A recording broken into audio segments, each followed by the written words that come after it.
Beginning. The medical bay aboard the Astraeus station smelled faintly of antiseptic and ozone. Lieutenant Ethan Rourke sat on the sterile examination table, staring at the walls that hummed with alien circuitry. The room was empty except for the soft whirring of machines and the quiet footsteps of someone approaching. Her name was Nyara, a nurse from the Thrylan species. She wasn't like the standard medical crew Ethan had trained alongside. Nyara's skin shimmered faintly, shifting colors in a pattern reminiscent of the twilight sky. Her eyes glowed a soft violet, like twin amethysts, reflecting the station lights as if they contained galaxies within. Ethan tried to focus on her words, but the moment her hands brushed his, he felt a jolt, not of electricity, but of presence. An odd, almost psychic connection that he couldn't explain. "Ethan Rourke," she said, her voice melodious but tinged with urgency. "Your vitals are deteriorating at an accelerated rate." He tried to sit up straighter. "I know I'm sick, Nyara. That's why I'm here." She shook her head slowly, and then something happened that froze him to the core.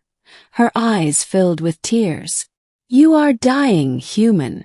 The words struck him like a physical blow. Ethan blinked, trying to shake the thought away, but the machines confirmed her statement.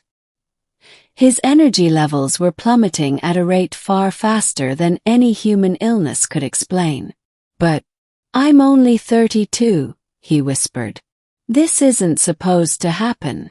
Nyara's hands found his again, gripping them gently but firmly. The warmth she radiated seemed unnatural, comforting yet impossible. "I am sorry," she said. "There is more to this than illness. You were chosen, and your fate is intertwined with forces beyond your understanding." Ethan swallowed hard. He had heard rumors of alien experiments, secret programs, and interstellar politics that sometimes endangered humans. But nothing could have prepared him for the calm, sorrowful way Nyara held his hands while delivering a death sentence. "Chosen? By whom?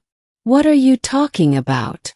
"By the Thrylan Council," she said, her tears glistening against the faint glow of her skin.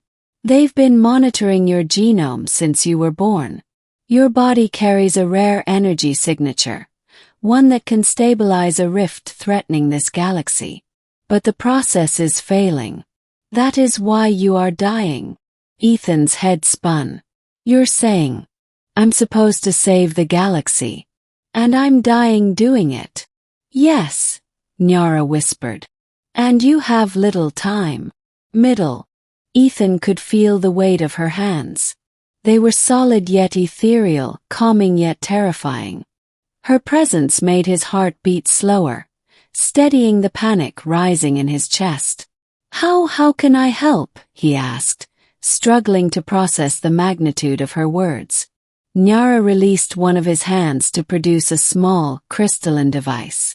It shimmered in the ambient light. "This is a Thrylan stabilizer. It is linked to your genetic signature. If activated within the rift, it could stabilize the energy fluctuations. But it will kill me." She nodded, a tear sliding down her cheek. "It will use your life force as a conduit. The energy will flow through you, anchoring the rift. You will save billions. But you will not survive." Ethan's throat tightened. "Why me? Why a human?" Nyara's gaze softened, the glow of her skin pulsating in sympathy. "Because you are the only one whose energy aligns with the rift's frequency. No Thrylan, no other human, no being in this system, can do it. Only you." The enormity of the responsibility settled over him like a physical weight. Every mission, every battle, every narrow escape had been preparation he hadn't realized. He wasn't just a soldier. He was a key, a literal conduit of life and death on a galactic scale. "Then what do I need to do?"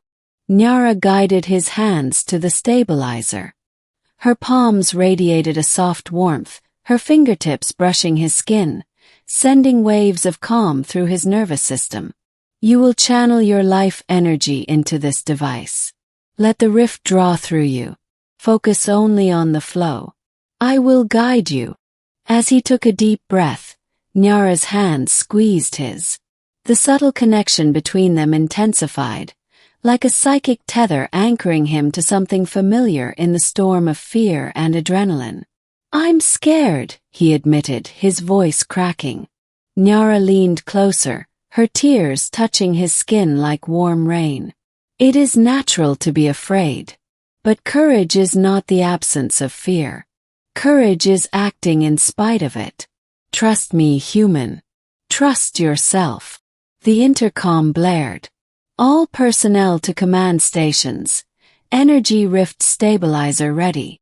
Ethan's stomach twisted. Every instinct screamed at him to flee, to survive, but Nyara's presence grounded him. Her hands were steady, her eyes unwavering. I will stay with you, she whispered. Until the last moment.